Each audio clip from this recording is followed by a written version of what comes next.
ఇళ్ల అమ్మకాలు ఢమాల్. హైదరాబాద్లో 42% సేల్స్ డౌన్. గతమెంతో ఘనం అన్నట్టుగా హైదరాబాద్ రియల్ ఎస్టేట్ రంగం తయారైందా అంటే అవుననే సమాధానం వస్తుంది. ప్రముఖ రియల్ ఎస్టేట్ డేటా అనలిటిక్స్ సంస్థ ప్రాప్ ఈక్విటీ శుక్రవారం విడుదల చేసిన అంచనాలను చూస్తే ఇదే అర్థమవుతుంది.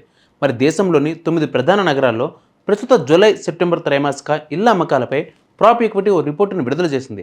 ప్రస్తుతం ఈ రిపోర్టు కలకలం రేపుతోంది. దీని ప్రకారం 42% క్షీణతతో హైదరాబాద్ నగరం ముందు ఉండడం గమనార్హం.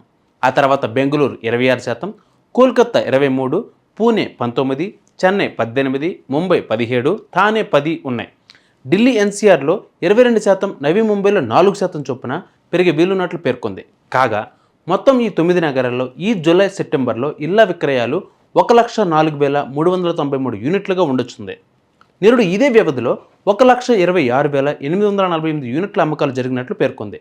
దీనితో 18% పతనానికి అవకాశం ఉన్నట్లు ప్రాప్ ఈక్విటీ తెలిపింది. 12,000 యూనిట్లకే పరిమితమైంది హైదరాబాద్లో ఈ జూలై సెప్టెంబర్ త్రైమాసికంలో ఇళ్ల అమ్మకాలు 12,082 యూనిట్లుగా ఉండొచ్చని ప్రాప్ ఈక్విటీ చెప్తుంది. గత ఏడాది ఇదే వ్యవధిలో 20,658 యూనిట్ల విక్రయాలు జరిగాయన్నది సంస్థ మాట. దీనితో తాజా సర్వేలో అన్ని నగరాల కంటే హైదరాబాద్లోని అత్యంత క్షీణత నమోదైంది. గత ఏడాది దాకా దేశంలోనే అత్యంత ఎక్కువగా ఇళ్ల అమ్మకాలు ఇక్కడ జరిగిన విషయం తెలిసిందే.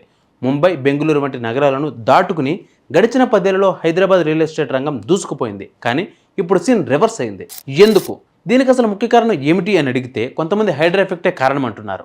తాజా గణాంకాలను చూస్తే హైదరాబాద్లో ఇళ్ల అమ్మకాల తగ్గుదలకు హైడ్రాబయలే కారణమన్న అభిప్రాయాలు గట్టిగా వినిపిస్తున్నాయి.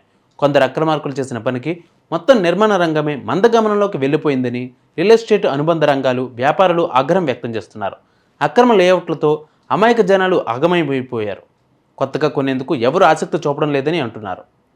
చెరువుల చుట్టుపక్కలలోనైతే చాలా దూరం వరకు అపార్ట్మెంట్లలో ఫ్లాట్లు, ఇండిపెండెంట్ హౌసులు, ఓపెన్ ఫ్లాట్ల జోలికి ఎవరు వెళ్లడం లేదని, పెట్టిన పెట్టుబడులు ప్రశ్నార్థకంగా మారాయని ఆవేదన చెందుతున్నారు. పరిస్థితులు ఇలాగే సాగితే నిర్మాణ రంగం మళ్లీ కరోనా సంక్షోభం నాటి పరిస్థితులను చూడక తప్పదని ఆందోళనలన్నీ కనబరుస్తున్నారు.